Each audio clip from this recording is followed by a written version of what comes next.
भगवान कृष्ण की ये बातें बदल देंगी आपका जीवन। हम सभी जानते हैं कि भगवान कृष्ण की बातों को मानकर अर्जुन ने सफलता हासिल की थी। ठीक उसी तरह हम सभी कृष्ण की बातों पर गौर कर अपने जीवन में सफलता प्राप्त कर सकते हैं। इस बात में कोई दो राय नहीं है कि भगवान की बातें न सिर्फ आपको बेहतर जीवन देंगी बल्कि आपको इस प्रतियोगी दौर में एक सफल व्यक्तित्व भी प्रदान करेंगी। जीवन में सफलता हासिल करने के लिए श्री कृष्ण की इन बातों को हमेशा याद रखें। जीवन में आगे बढ़ने के लिए और अपनी अलग पहचान बनाने के लिए यदि आपको क्रांतिकारी बनना पड़े तो इससे पीछे न हटें। कहने का सीधा मतलब ये है कि जरूरत के हिसाब से खुद में बदलाव करें और समाज के बारे में न सोचते हुए अपने काम पूरे करें। जीवन में दोस्तों की भूमिका बहुत अहम होती है।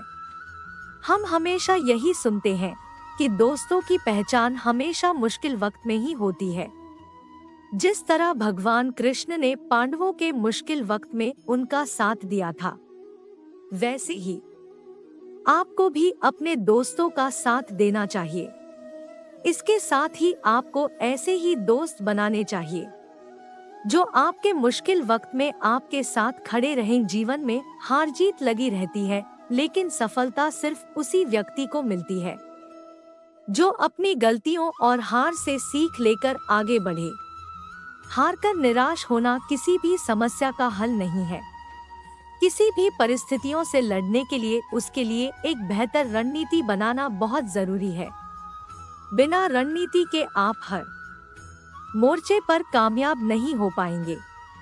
यदि पांडव भी श्री कृष्ण द्वारा बनाई गई रणनीति का पालन नहीं करते तो शायद कौरवों के खिलाफ हुए युद्ध में उन्हें जीत नहीं मिलती। जीवन में सफलता हासिल करने के लिए आपकी सोच दूरदर्शी होनी चाहिए।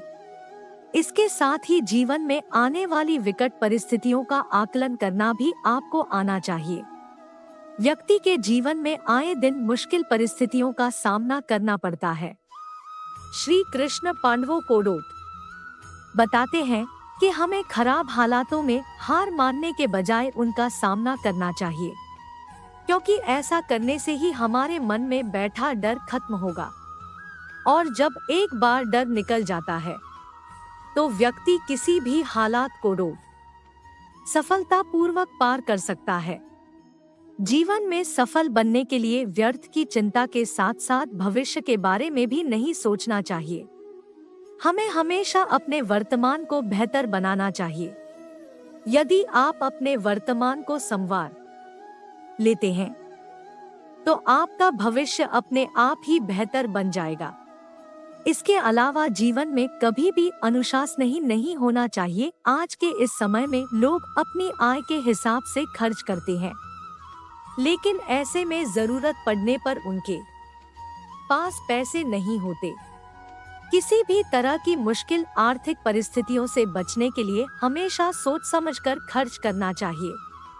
कभी भी ऐसी चीज खरीदने में पैसा खर्च न करें जिसकी आपको जरूरत न हो। जीवन भर हम एक गुरु की तलाश में रहते हैं जो हमारा मार्गदर्शन कर सके, एक ऐसा इंसान जो हमें जीवन में सफल होने में सहायक सिद्ध हो सके। कुछ लोगों को ऐसा योग्य गुरु प्राप्त हो भी जाता है, किंतु अमूमन लोग इस मामले में भाग्यहीन ही रह जाते हैं। जीवन भर इसी तलाश में रहते हैं और यह आशा करते रहते हैं कि काश कोई तो ऐसा हो जो उन्हें यह समझा सके कि जीवन को सफल बनाने के लिए क्या किया जाए। जीवन का एक एक पल कैसे जिएं ताकि कोई दिक्कत ना आए। बात मेरी हो या आपकी, सभी को एक ऐसे व्यक्ति की जरूरत महसूस होती है जो उसे जीवन के बड़े फैसले लेने में मदद कर सके। अगर आज मैं आपसे ये कहूँ कि आपके जीवन का और कोई नहीं बल्कि श्री कृष्ण ही निर्देशन कर सकते हैं, तो आपको यह जानकर हैरानी होगी। तथ्य उनके जीवन काल को आधार मानते हुए भी बनाए गए हैं। उनके जन्म से लेकर उनके वैकुंठ लोक लौट जाने तक उन्होंने किस उद्देश्य से कैसा जीवन जिया है, यह हमें कई बातें सिखाता है। यह सभी जानते हैं कि श्री कृष्ण बचपन से ही नटखट थे। कान्हा की शरारतें और गोपियों संग उनकी कहासुनी से सभी परिचित हैं। किंतु एक और यह जानते हुए कि कंस मामा उनकी जान के पीछे पड़े हैं, वे फिर भी शांत थे। श्री कृष्ण भले ही बाल रूप में थे, लेकिन वे श्रीहरि के अवतार थे और इस बात से भली भांति परिचित थे कि कंस मामा उन्हें क्षति पहुंचाने के लिए बारंबार प्रयास कर रहे हैं। फिर भी वे शांत रहते थे और मथुरा नरेश के हर प्रहार का मुंहतोड़ जवाब देते थे। श्री कृष्ण एक बड़े घराने के वारिस थे। गोकुल में भी वे राजा नंद के पुत्र थे और उन्हें राजघराने के तौर तरीके से जीने का पूर्ण अधिकार था। किंतु वे गोकुल के अन्य बालकों की तरह ही रहते, उनके साथ खेलते, उनके साथ घूमते और उनके साथ ही भोजन करते। उन्होंने कभी किसी में कोई अंतर नहीं रखा। बड़े होकर जब वे मथुरा चले गए, तब महल में रहते हुए भी उनमें राजघराने का कोई घमंड ना आया। वे चेहरे पर सरल भाव रखते थे और अपनी प्रजा की हर जरूरत का ध्यान भी रखते थे। श्री कृष्ण ने हमेशा अपनी बाल लीलाओं से यह संदेश देने की कोशिश की है कि हमें कभी भी किसी से हार नहीं माननी चाहिए, अंत तक प्रयास करते रहना चाहिए। भले ही परिणाम हमें हार के रूप में मिले, किंतु अगर हम प्रयास ही नहीं करेंगे तो वह हमारी असली हार होगी। कृष्ण और सुदामा की दोस्ती को कौन नहीं जानता, लेकिन यह दोस्ती महज दोनों के प्रेम के कारण नहीं वरन एक दूसरे के प्रति आदर के कारण भी प्रसिद्ध है। किंतु आज के जमाने में दोस्ती के असली मायने कोई नहीं जानता। जब तक दोस्त से मतलब निकल रहा है तब तक वह बहुत अच्छा है, लेकिन जब वह किसी काम को करने में असमर्थ हो जाए तो लोग उससे दूरी बनाने लगते हैं। किंतु श्री कृष्ण ऐसे नहीं थे। उन्होंने वर्षों बाद अपने महल की चौखट पर आए गरीब सुदामा को भी अपने गले से लगाया, उसका स्वागत किया, स्वयं अपने हाथों से सुदामा के पांव धोए, उन्हें इतना आदर सत्कार दिया कि इस दृश्य को देखने वाला हर एक इंसान चकित था।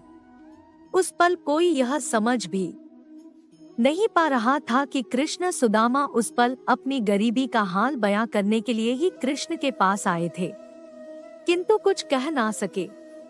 वह अपने मित्र को कोई दुख नहीं देना चाहते थे।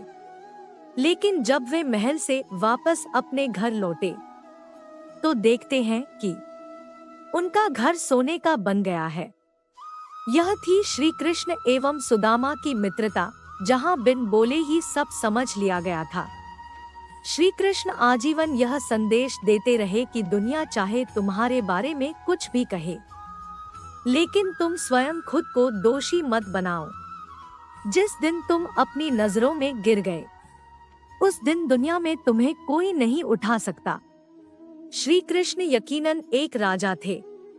वे चाहते तो एक राजा की तरह अपनी प्रजा पर हुक्म चलाते और अपने सभी अधिकारों का आनंद उठाते, लेकिन उनका नम्रता पूर्ण स्वभाव उन्हें यह करने की इजाजत नहीं देता था। वे कहते थे कि जो इंसान जीवन में दयालु है, जिसमें विनम्रता है, वह सभी के दिलों का राजा है। वह अगर कोई बात प्यार से बोले तो उसे सारा जग मानता है।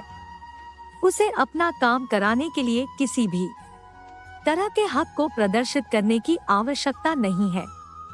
नारी हमारी जननी है, यदि हम उसका सम्मान नहीं करेंगे तो हमारे इस दुनिया में होने का क्या लाभ। श्री कृष्ण ने हमें यही सिखाया है कि हमेशा नारी का सम्मान करो और जरूरत पड़े तो उसके हक एवं सम्मान के लिए लड़ाई भी करो। महाभारत में स्वयं श्री कृष्ण ने चीरहरण के समय द्रौपदी का सम्मान बचाया था। 5 पतियों के होने के बावजूद भी वह स्त्री अपने सम्मान को बचाने में असमर्थ थी। तब श्री कृष्ण ने ही उनकी मदद कर उन्हें बचाया। माता पिता का आदर करो। श्री कृष्ण जन्म के साथ ही अपने माता पिता देवकी एवं वासुदेव से अलग हो गए। उनका पालन पोषण यशोदा एवं राजा नंद ने गोकुल में किया, यह जानते हुए कि उनके अपने माता पिता उनसे दूर हैं और ये उनके अभिभावक नहीं हैं। श्री कृष्ण ने उन्हें दिल से प्रेम किया।